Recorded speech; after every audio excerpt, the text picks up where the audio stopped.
اور وہ اتنی صلاحیت رکھتا ہو کہ اپنی ضرورت کا مسئلہ بغیر کسی مدد کے کتاب سے نکال سکے، ضرورت کے مسائل معلوم بھی ہوں اور نکال بھی سکے. اس طرح کی ڈیفینیشن ہے. اس میں کہیں یہ نہیں کہ وہ حافظ قرآن ہو یا کوئی زینت القراء ہو، بہت بہترین قاری ہو.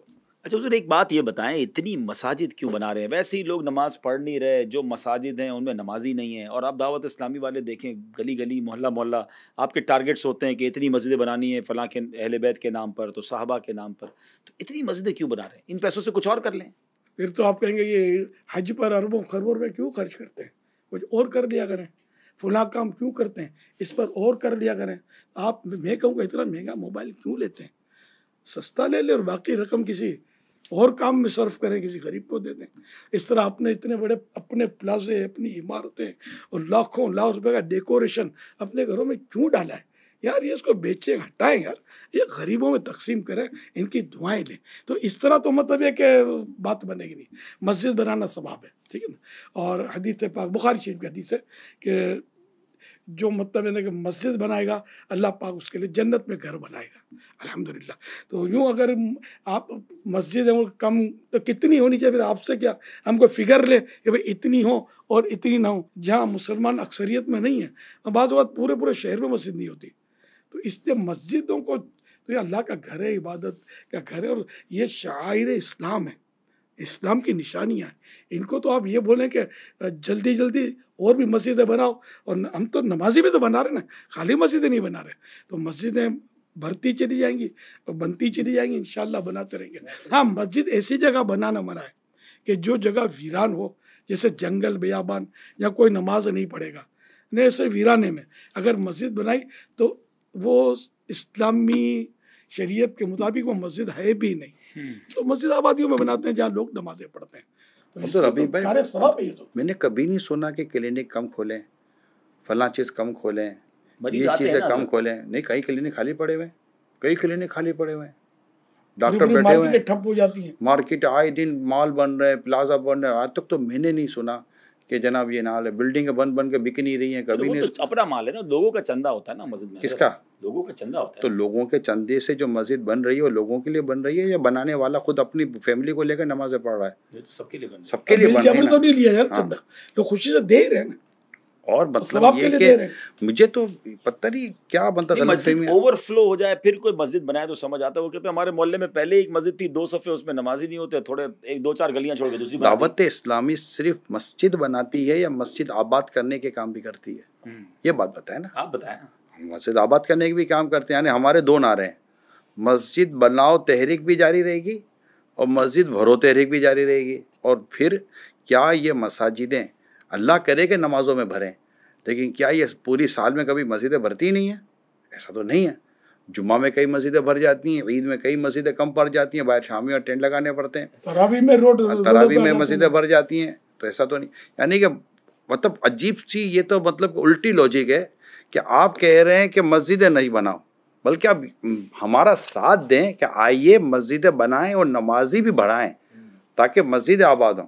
کسی ایک علاقے کی مسجد میں میرے تو کئی بیانات ہوئے ہیں کئی جگہ پر. میں نے پوچھا کہ کیا اس علاقے میں رہنے والے اگر تمام مسلمان مسجد میں نماز پڑھنے کے لیے آ جائیں تو آپ کو یہ مسجد کافی پڑے گی؟ کہا نہیں، ہمیں اور مسجد بنانی پڑیں گی. تو اب نمازی بڑھانے کے بجائے، نیکی کی دعوت دینے کے بجائے، لوگوں کو گناہوں سے نکال کر مسجد میں لانے کے بجائے اگر کوئی یہ فلسفہ یا لاجک کسی پر ڈالے کہ مسجد بنانے کی کیا ضرورت ہے، اتنی مسجدیں بنانے کی کیا ضرورت ہے، آپ مجھے بتائیے. اعداد و شمار آپ کے سامنے ہوں گے، آپ پاکستان میں بھی ٹریول کرتے ہیں، باہر بھی. آپ کو لگتا نہیں بن گئی جتنی مسجدیں بننی تھیں؟ کہاں بنی ہیں؟ اچھا، میں ساؤتھ افریقہ گیا، مساجد نہیں تھی، بہت کم مساجد تھی. اور UK گیا، بہت کم مساجد تھی. ایون کہ کئی اور دنیا کے ملکوں میں ہم گئے، جیسے کہ حضرت نے خود فرمایا کہ کئی کلومیٹر جائیں تو مسجد ہوتی نہیں ہے. بلکہ میں نے تو باقاعدہ ایک آرٹیکل پڑھا تھا کہ کسی ویسٹرن کنٹری سے ایک شخص پاکستان آئے اور آ کر بیٹھے فیملی کے ساتھ بات کر رہے تھے. جیسے ہی اذان کی آواز آئی وہ اٹھ کر مسجد میں جانے لگے. تو جو میزبان تھا جو یہیں کا تھا، اس نے کہا ابھی تو اذان ہوئی ہے، اتنی جلدی کیا ہے؟ تو کہا تمہیں کیا پتہ اذان کی اہمیت کیا ہے؟ ہم تو برسوں گزر کے اذان کی آواز کانوں میں نہیں آتی. یہ تو اللہ نے ویسا کرم کیا ہے کہ یہاں ہم بیٹھے، ہم کو اذان کی آواز آئی ہے اتر کر مسجد میں جانے بات تو میری بات کی تائید میں ہو گئی نا کہ بیرون ملک میں بنائے نا مسجد ہے بھائی، وہاں دور دور نہیں ہے، تو پاکستان میں بھی بنا رہے ہیں، یہاں بھی نہیں ہے، یہاں تو بہت ہو گئی نا، نہیں ہے. ہم کئی کلومیٹر تک جاتے ہیں مسجد نہیں ہوتی، کئی علاقوں میں جاتے ہیں مسجد نہیں ہوتی. کئی بڑے بڑے سینٹر، الحمدللہ دعوت اسلامی نے تو کئی بلڈنگ بنانے والوں کو نماز کی جگہ بنانے کی سوچ دی ہے. کئی جگہوں پر مسجد دعوت اسلامی کے ذریعے بن رہی ہیں. پاکستان میں بھی ایسے علاقے ہیں جہاں مسلمان پاکستان ہو یا پاکستان کے باہر ہوں، دنیا میں کئی ایسے آپ کو علاقے ملیں گے جہاں پر مسجد کی کمی ہے. اچھا آپ یہ بتائیے، دنیا میں ایک سٹینڈرڈ ڈسکس کیا جاتا ہے کہ اتنے لوگوں میں ڈاکٹر ہونا چاہیے، اسٹینڈرڈ بیان کیا جاتا ہے کہ جب مثال کے طور پر 400-500 جہاں لوگ ہوں اس میں ایک ڈاکٹر کا ہونا ضروری ہے، رائٹ؟ کیا کوئی ایسا اسٹینڈرڈ ہمارے پاس آیا، کسی نے دیا کہ اتنے لوگوں تو ایک مسجد ضروری ہے، 2 مسجد ضروری نہیں ہے؟ بھئی ایک علاقے کے اندر اگر 4 مسجدیں بھی بنی ہوئی ہیں تو آپ یہ دیکھیں پاپولیشن کتنی ہے. اگر یہ پاپولیشن مسجد میں آ جائے نماز پڑھنے کے لیے تو آپ کو لگتا ہے کہ 4 مسجدیں بھی زیادہ ہیں یا کم ہیں؟ نمازی کم ہیں اس پر بات کی جائے، نہ کہ یہ بات کی جائے کہ مسجد زیادہ ہیں. مسجد مرثیہ خواہ ہیں کہ نمازی نہ رہے، یعنی وہ صاحب اوصاف حجازی نہ رہے، کہ واعظ قوم کی وہ پختہ خیالی نہ رہی، برق طبعی نہ رہی، شعلہ مقالی نہ رہی، رہ گئی رسم ازاں روح بلالی نہ رہی، فلسفہ رہ گیا تلقین غزالی نہ رہی. تو آپ ہمارا ساتھ دیں دعوت اسلامی کا، اور مل کر نیکی کی دعوت عام کریں. بے نمازیوں کو نمازی بنائیں گے تو مسجدیں کم ہی پڑیں گی، آپ لکھ لیجئے. چلیں جناب، امید ہے کو دعا کرتے ہیں کہ اللہ کرے کہ آپ کی غلط فہمی دور ہو گئی. ہو سکتا ہے کہ اسے اعلان آتا جائیں گے اب تو ہم بھی مسجد بنائیں. ہاں، بنانا چاہیں تو رابطہ کر سکتے. دعوت اسلامی کی مرکزی محتوی شورا نے یہ اعلان کیا ہوا ہے، اور لائیو اعلان ہے. آپ دنیا میں کہیں بھی رہتے ہیں، جس بھی ایریا میں آپ کو لگتا ہے کہ ہمارے پاس یہاں نماز پڑھنے کی جگہ نہیں ہے، مسجد نہیں ہے، جائے نماز نہیں ہے، مصلی نہیں ہے، آپ ہم سے رابطہ کریں. انشاءاللہ دعوت اسلامی آپ کو وہاں پر مسجد اور نماز پڑھنے کی جگہ بنا کر دے گی. اب میں حضور کی طرف پھر چلوں گا کہ حضور نوجوانوں کے لیے آج کل بڑی بات ہو رہی ہے، اور واقعی پاکستان بھی ایک ایسا ملک ہے کہ جس میں بڑی تعداد میں یوتھ ہے، اور پھر دنیا بھر میں نوجوان. تو کیا آپ کی دعوت اسلامی میں، آپ کے اس پورے انوائرمنٹ میں نوجوانوں کے لیے، یوتھ کے لیے بھی کوئی پلان ہے؟ الحمدللہ ہمارے پاس بھی یوتھ ہی کی کثرت ہے ماشاءاللہ. نہیں، میں تو یہ عرض کروں گا، جب دعوت اسلامی لے کر چلے تھے تو آپ کا شمار یوتھ میں ہی ہو رہا تھا. میں بھی کوئی یوتھ تھا آج سے 42 سال پہلے تقریباً. میں یوتھ ہی کہا جائے گا. میری عمر 30-31 سال کی ہوگی جب آپ دعوت اسلامی کا کام لے کر جاتے ہیں، اور اس سے پہلے بھی میرا خیال ہے آپ کی یہ مصروفیت تھی. میں تو شروع سے ہی سب ایک طرح سے مذہبی ماحول میں ہی پلا بڑا ہوں الحمدللہ. تو میرے پاس بھی ارد گرد نوجوان ہی تھے، اور ماشاءاللہ اب بھی اس وقت تقریباً نوجوان ہیں. بزرگ کم ہیں، یا وہ بزرگ ملیں گے جو پہلے جوان تھے اب ہو گئے، جیسے میں بوڑھا ہو گیا، جوانی سے چلا تھا. تو اس میں یوتھ کے لیے تو پروگرام ہی پروگرام ہے. یہ سارا کام یوتھ ہی کر رہے ہیں 99%. دیکھیں عبدالحبیب بھائی، آپ نے جو ابھی بات کی نا، تو میرا خیال ہے شاید اگر ناظرین اور آپ اگر وہ پروگرام دیکھ لیں، 2 سپٹمبر یوم دعوت اسلامی پر ایک پروگرام ریکارڈ ہوا تھا. امیل سنت کے ساتھ آپ کے پرانے اسلامی بھائی بھی موجود تھے. اس میں آپ کو یاد توفیق انجینئر ہمارے ساتھ بیٹھے ہوئے تھے. اچھا، توفیق انجینئر یہ ہمارے بہت پرانے اسلامی بھائی. امیل سنت جب دعوت اسلامی نہیں بنی تھی تب امیل سنت اپنا کام کرتے تھے، تو اس وقت بھی یہ آپ کے پاس ہوتے تھے. تو میں نے جب ان کی بات سنی تو امیر سنت کے گرد توفیق بھائی سمیت جو 4-5 قریب کے جو نوجوان تھے، یہ شاید سبھی انجینئر تھے. 3 سے 4 تو وہ تھے جن کے نام کے ساتھ انجینئر لگتا ہی تھا. ٹھیک ہے، میں نے وہ ان سے تو اب میں اس وقت یہ سوچتا تھا کہ انجینئر تھے، امیل سنت ایک دین و مذہب کی بات کرنے والے. تو میں نے ان کو ہی پوچھا تھا کہ آپ کیسے ان کے قریب بیٹھ جاتے تھے. آپ کو یاد ہوگا توفیق بھائی نے اس وقت پروگرام میں کہا تھا کہ مجھے ایک کی ماں نے میری ماں کو کہا تھا کہ جو میرا بیٹا یہ الیاس قادری کے پاس چلا گیا، اس کو بچا دو. سے کہا کیا بچا، میرا بیٹا بھی وہیں جا رہا، تو جانے دے، تو مسئلہ کوئی نہیں ہے. تو اس وقت بھی جب دعوت اسلامی نہیں تھی تو یہ قریب نوجوان، اور وہ بھی انجینئرنگ کرنے والے اور کوالیفیکیشن یعنی کہ ورلڈلی کوالیفیکیشن سے ریلیٹڈ کوالیفائڈ لوگ تھے. تو اور آج بھی مدرسۃ المدینہ جو دنیا بھر میں چلتے ہیں، ہفتہ وار اجتماع جو دنیا بھر میں ہوتے ہیں، اعتکاف جو دنیا بھر میں ہوتے ہیں. اچھا، اسی طرح اسلامی بہنوں کے اجتماعات، اسلامی بہنوں کے جو مدرسۃ المدینہ بالیکا جو دنیا بھر میں ہوتے ہیں. اس طرح اور دعوت اسلامی کی جو مدنی قافلوں کی جو 5-7 لاکھ اسلامی بھائی جو مدنی قافلوں میں سالانہ سفر کر رہے ہوتے ہیں، اسلامی بھائیوں کی بات کر رہا ہوں، سفر کر رہے ہوتے ہیں. ان سب کی اگر آپ تعداد لیں تو اس پہ اگر آپ دیکھیں گے تو آپ کو مور دین 92% آپ کو اس میں نوجوان ملیں گے. تو یہ نہیں کہہ سکتے کہ دعوت اسلام کے ساتھ نوجوان نہیں ہے. اسکولز کالجز میں بھی کام کرتی دعوت اسلامی؟ بالکل کرتی ہے. شعبہ تعلیم کا بہت بڑا ہمارے کالج یونیورسٹیز کے اندر اجتماعات ہو رہے ہیں. اسکولوں میں جا کر جو ٹین ایجر ہیں ان میں دعوت اسلامی کام کر رہی ہے. یوتھ میں ہو گئے, سب یوتھ ہی یوتھ ہے. دعوت اسلامی کے لیے تو مشہور ہی یہی کہ نوجوانوں کی تحریک ہے. یعنی آپ سوشل میڈیا کو بھی دیکھیں نا, سوشل میڈیا پر جو ٹوٹل جو دعوت اسلامی کی جو سوشل میڈیا پلیٹ فارم ہیں, جو اس پر آپ مور دین 5 کروڑ سے زیادہ کو آپ سبسکرائب دیکھتے ہیں, تو یہ جو سبسکرائب ہوئے ہیں, جو فالوورس ہیں, جو فین فالوئنگ ہے, تو یہ نوجوان نہیں ہے تو پھر ہیں کون؟ یہ تو مجھے آپ بتا دیں. یہ واقعی غلط فہمی ہے. بڑی زبردست. دیکھیں ناظرین, یہ بڑی لاجیکلی بات سامنے آ گئی. باقی فیکٹس اینڈ فگرز تو چلیں آپ کہیں گے کہ آپ کہہ رہے ہیں نا کہ آپ کے لاکھوں لوگ قافلے میں جاتے ہیں, آپ کہہ رہے ہیں آپ کے ہزاروں لاکھوں لوگ اجتماع میں آتے ہیں, وہ چلے کچھ نہ کچھ چینل پہ نظر آتے ہیں, مگر سوشل میڈیا کو تو آپ خود بھی کاؤنٹ کر سکتے ہیں نا جی. ابھی جائیے دعوت اسلامی کے فیس بک کے پیج پر, ذرا آپ یوٹیوب کے پیجز پر دعوت اسلامی کے جتنے سوشل میڈیا کے پلیٹ فارمز ہیں آل ٹوگیدر ملائیں تو بتایا جاتا ہے 55 ملین 5.5 کروڑ فالوورز اور سبسکرائبرز ہیں. تو اٹ مینز یہ تو فگرز آپ اپنی فنگر ٹپس پہ چیک کر سکتے ہیں. اور بڑی لاجیکلی بات, اس پہ بوڑھے لوگ تو نہیں ہوتے نارملی, اس میں تو ینگسٹر ہی ہوتے ہیں. حضرت اب ایک واقعہ سوشل میڈیا پہ مجھے کسی نے بھیجا ہے, اور وہ یہ کہتے ہیں کہ آپ لوگوں کی وجہ سے میں اپنے دوست کے سامنے بے عزت ہو گیا. میں اپنے دوست کے ساتھ آپ کے نگران صاحب کی ایک محفل میں گیا, اور وہ نگران صاحب بڑی قناعت اور صبر اور شکر پر انہوں نے بیان کیا, اور جس حال میں بھی رہو اور اللہ کا شکر ادا کرو. بیان ختم ہوا تو ہم نے دیکھا کہ وہ نگران صاحب تو اے سی والی گاڑی میں آئے تھے, اے سی والی گاڑی میں واپس چلے گئے. تو جناب خود صبر و شکر کا اور قناعت کا درس دے کر گئے, خود اے سی والی گاڑی میں گئے. میرے دوست نے میرا مذاق اڑایا, کدھر لے کر آیا, مولوی کو دیکھ, مولوی کے تو اپنے خرچے بہت زیادہ ہیں, تو کون سی صبر و شکر اور قناعت کی بات ہو رہی ہے؟ اب وہ کہتا ہے میں تو بے عزت ہو گیا اپنے دوست کے سامنے. اگر ایک واقعہ ایسا ہوا بھی ہے تو اس میں آپ ناراض نہ ہو, بالفرض ہوا ہے تو. اور مجھے یہ بھی آپ بتا دیں کہ اسی گاڑی میں بیٹھنے سے کیا اسلام نے منع کیا ہے؟ صبر کی پھر بات مدینے جانا ہے نا انشاءاللہ, تو مسجد نبوی میں نماز کیسے پڑھو گے؟ سینٹرل اے سی لگا ہوا ہے نا, صحیح کیسے کرو گے؟ ٹھنڈا ٹھنڈا ماحول ہے, ہر مسجد آپ کو وہاں ایئر کنڈیشن تقریباً ملے گی. تو یار یہ کوئی بات تھوڑی ہے, اے سی کو گناہ تھوڑی ہے. اب جس مسجد میں اے سی لگا ہوا ہے تو اس میں صبر و قناعت کی بات کی جائے کہ نہیں کی جائے, کہ سب کو دھوپ میں نکال کر پھر صبر و قناعت کی بات کی جائے؟ تو یار تو اسی کو تو کہتے ہیں اعتراض برا اعتراض. تو قناعت کی تعریف کیا بنے گی؟ قناعت ہے کہ اللہ پاک نے جتنا دیا بس اس پر راضی رہے.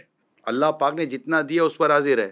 اب اللہ پاک نے اگر اسے اے سی اور سہولت والی زندگی اگر اللہ پاک نے عطا فرمائی ہے تو اس پر شکر ادا کرے, اس پر راضی رہے نا. جی جی جی. تو یہ میرے کہیں ہے کہ قناعت والا بغیر اے سی کے سوئے گا, بغیر اے سی کے ہوائی جہاز میں مدینے جائے گا؟ دیکھیں وہ آپ دیکھیں عام مثال مکے مدینے کی دے رہے, وہاں تو ضرورت ہے, دنیا میں کہیں بھی جاؤ ہوائی جہاز, ہوائی جہاز تو کار, ہر کار ایئر کنڈیشن نہیں ہوتی, وہ مبلک تو ہر ہوائی جہاز ایئر کنڈیشن ہوتا ہے. اے سی والی گاڑی میں آیا اور اے سی والی گاڑی میں گیا, اور وہ نہیں تو اس کا مطلب یہ ہے کہ عرب دنیا میں اور دنیا بھر کے اتنے ممالک میں جہاں کے ایک چھوٹی سی کیبن جو ہے اس میں بھی اے سی لگا ہوا ہے. عرب دنیا کی مثال, میں پاکستان کا واقعہ بیان کر مسلمانوں کی بات تو کریں گے. اس میں یہ سوچنا ہے کہ یار ماشاءاللہ دیکھو اللہ نے اتنا نوازا ہے, اے سی والی گاڑی ہے, اتنا اللہ نے اس کو مال دیا ہے, اتنی اللہ نے اس کو آسائش والی زندگی دی ہے, مگر یار قربان جاؤں دین کا کام کر رہے ہیں, واعظ و نصیحت کر رہے ہیں. تو مولوی صبر و قناعت کو پھر بھی بھولا نہیں ہے, صبر و قناعت, اور یہ بے صبری بھی نہیں ہے. ایئر کنڈیشن مریض ایئر کنڈیشن کمروں میں تو ہوتے ہیں یار, کہتے بیچارے بے قرار. مولوی صاحب کے پیسے کیسے آ گئے؟ گاڑی چندے کے پیسوں سے گاڑیاں لیتے ہیں, کیا کرتے ہیں؟ مولوی صاحب کے اپنے کام نہیں کرتے, وہ مولوی صاحب کے پیسوں سے کیا گاڑی نہیں آ سکتی؟ اچھا, اور اگر آ گئی تو کیا حرج ہے؟ اگر کسی نے اگر تحفے میں بھی دی ہے تو کیا آپ کو دنیا مطلب کہ پلاٹ کے پلاٹ تحفے میں دیتی ہے؟ ایک مذہبی آدمی عبدالحبیب بھائی, ایک مذہبی آدمی عاشق رسول اگر خوشحال ہے تو تکلیف کی چیز کی ہے. مسئلہ یہ ہے کہ جو یہ چیز ہو رہی ہے یہ کیا چیز غلط ہے؟ اور کیا اس نے یہ کہا ہے کہ میں اے سی میں نہیں سوتا ہوں, میں اے سی والی گاڑی میں نہیں بیٹھتا ہوں, دیکھیں میں صبر کر رہا ہوں؟ اس نے کوئی ایسا دعویٰ کیا ہے؟ اس نے کوئی ایسا دعویٰ نہیں کیا. اور کوئی گاڑی آتی ہے, ضروری نہیں کہ اسی کی اپنی بھی گاڑی ہو سکتا ہے کوئی ایسا اہل محبت ہو جو اس کو گاڑی میں لے کر چلا گیا ہو. تو میرے کو تو یہ حیرت ہو رہی ہے کہ یہ سوال ہم سے وہ شخص کر رہے ہیں جو دنیا کے ایسے ملکوں میں جاتے ہیں جہاں پر ایک عام آدمی بھی بغیر گاڑی کے نہیں رہتا. پھر ایسے واقعات کتنے, یہ بات ہے, ایسے لوگ کتنے, ٹھیک ہے. اچھا, جن کی مطلب کہ سہولت دے کر تکلیف ہوئی ہے, تو جو بیچارے تکلیف میں ان کی تکلیف دور کرنے کی کتنی کوشش کی گئی ہے, اس سے ہمدردی کس نے کی, اور یہ بہت سارے ہیں. خود جس مسجد میں کئی لوگ نماز پڑھتے ہیں اس مسجد کے امام صاحب کے پاس گھر پورا نہیں ہے، اس کے بیچارے کے پاس سائیکل تک نہیں ہے کئی امام کے پاس. تو یہ بھی تو ایک پہلو ہے یا نہیں ہے مذہبی طبقے کا. مگر میں یہ کہہ رہا ہوں کہ اگر کوئی عالیشان گاڑی میں سنت کے مطابق عاشق رسول واعظ و نصیحت بیان کرنے والا آ کر ہمیں دین، اسلام و مذہب کی بات پہنچا دیتا ہے اور کوئی حرام و ناجائز چیز نہیں کرتا، تو آپ کو اس کو اپریشیٹ نہیں کرنا چاہیے کہ یار اللہ نے تمہیں اتنا مال و اسباب دیا، اس کے بعد بھی تم دین کی طرف ہو، نہ کہ تم گناہوں کی طرف چلے. آپ کی بات سے ایسا لگ رہا ہے کہ پازیٹیو سائڈ لینی چاہیے، پازیٹیو تھنکنگ ہونی چاہیے. ہم جب پڑھتے تھے نا حضور اسٹیٹکس، ہم کو ایک سر پڑھاتے تھے سیکنڈ ایئر فرسٹ ایئر کے اندر، اور ایک انہوں نے مثال دی تھی.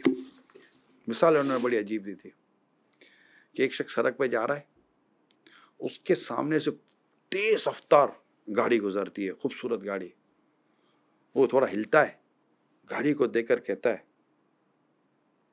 دھوپ میں چل رہا ہوں، میری جگہ دھوپ میں چلے تو پتہ چلے کہ دھوپ میں چلنا کس کو بولتے ہیں. پھر تھوڑی دیر کے بعد وہی گاڑی کسی اور آدمی کے آگے سے گزرتی ہے، وہ بھی گاڑی کو دیکھتا ہے، مسکراتا ہے، کہتا ہے ایک دن میں بھی گاڑی میں بیٹھ کے جاؤں گا. دونوں میں تو پازیٹیو کون ہے؟ اچھا سوچے نا، گلاس آدھا بھرا ہوا ہے یہ دیکھے گا کہ آدھا خالی ہے یہ دیکھے گا. پازیٹیو مینٹیلیٹی، پازیٹیو تھنکنگ کی طرف جائیں. اور جیسے ہم بہت پیاری بات امیر سنت فرماتے ہیں کہ اب یہ تو چلو شکر ہی ایسی ویسی کی بات کر کے بول رہے ہیں، ورنہ یہاں تو اگر وہ کچھ مرغی بھی کھا لیتا تو بولتے دیکھو مولوی مرغی کھا رہا ہے. پہلے کہتے تھے اب مرغی سستی ہے. اچھا مرغی سستی ہے، اب مٹن مہنگا ہے. اب مٹن مہنگا ہے. تو اب کیا مطلب کہ جو داڑھی مولانا حلوہ کھاتا ہے. ہاں، حالانکہ ماشاء اللہ نے کتنی بات پیاری کی کہ اگر مولانا حلوہ کھاتا ہے تو جائز ہی کھاتا ہے نا.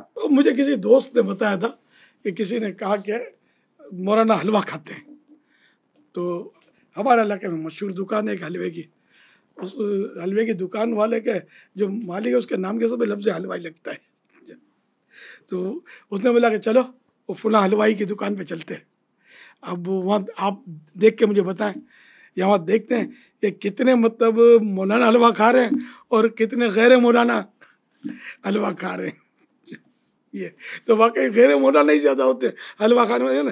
ہم سب کچھ کھاوے ہمارا کھاوے اندھا ہوئے، وہ محاورہ ہے نا لوگوں کا. لیکن مولانا بیچارہ خالی ہوا کھائے، حلوہ آپ کھاؤ. واقعی یہ بات تو سمجھنے والی ہے. بڑی زبردست مٹھائیوں کی دکانیں ہیں اور بڑی بیکریاں چل رہی ہوتی ہیں، تو وہاں لائن میں دیکھیں مجھے اس پر آپ بولنے کا موقع دیں. آپ اتنی دیر سے بول ہی تو رہے ہیں. کہاں بول رہے ہیں حضور، ہم ابھی تو بولے کچھ نہیں ہے. یہ تو اتنا بول رہے ہوتے تبھی تو آپ ہمیں لے کر بیٹھے ہیں. جی فرمائیے. ٹھیک ہے، یہ مجھے بتائیے کہ گھر میں ایک ٹیوٹر رکھا جاتا ہے بچے کو اسکول پڑھانے کے لیے، اس کو جنرلی طور پر کتنی فیس دی جاتی ہے؟ اب تو بہت فیس دیتے ہیں. اندازہ دیکھیں اگر 1-2 گھنٹے کے لیے آتا ہے تو 10,000 سے لے کے 30,000 تک لوگ دے رہے ہیں. اچھا، اسی گھر میں اسی بچے کو قرآن پڑھانے کے لیے ایک مولانا آتا ہے، اس کو کتنی فیس دی جاتی ہے؟ 2-3 ہزار مشکل سے ملتے ہوں گے. یہ فرق ہم اپنی نسل کے اندر کیوں اتار رہے ہیں کہ دین کا یہ مولانا سستا مل جاتا ہے نا، وہ بڑی مشکل سے ملتے ہیں. ٹیچر بڑی مہنگی تعلیم حاصل کی ہے اس نے. ٹیچر کہتا ہے کہ میری تنخواہ بڑھائیے، تو سر پلیز نہیں بڑھا دیجیے ورنہ میں نہیں آؤں گا، تو 5-10 ہزار روپے تو اس کی بڑھا دی جاتی ہے. مولانا کہہ دے کہ ذرا وہ 2-2.5 ہزار میں پورا نہیں ہو رہا، آپ کو پتہ ہے مہنگائی ہو گئی، اگر کچھ بڑھا دیں تو گھر میں جواب کیا آتا ہے؟ حضرت آپ کو کیا ضرورت ہے؟ تو مطلب مولانا کا بچہ بیمار ہو تو ہوا کھا کے صحیح ہو جائے گا، بھوک لگے گا تو مٹی کھا کے بھوک ختم ہو جائے گی. تو ایسا تو نہیں ہے نا. ہم نے جو ایز اے مسلم، میں پوری تمام مسلم کمیونٹی کو میں ایڈریس کر رہا ہوں، ایز اے مسلم جو ہم نے یہ تقسیم کی ہوئی ہے، اور ہم خود اپنے بچوں کو بتا رہے ہیں کہ دنیا کی اہمیت یہ ہے، دین کے تعلق سے ہماری سوچ یہ ہے کہ ہمیں اس کو بدلنا نہیں چاہیے. سوچئے گا ذرا. جی ناظرین، آپ نے دیکھا غلط فہمیاں سلسلہ.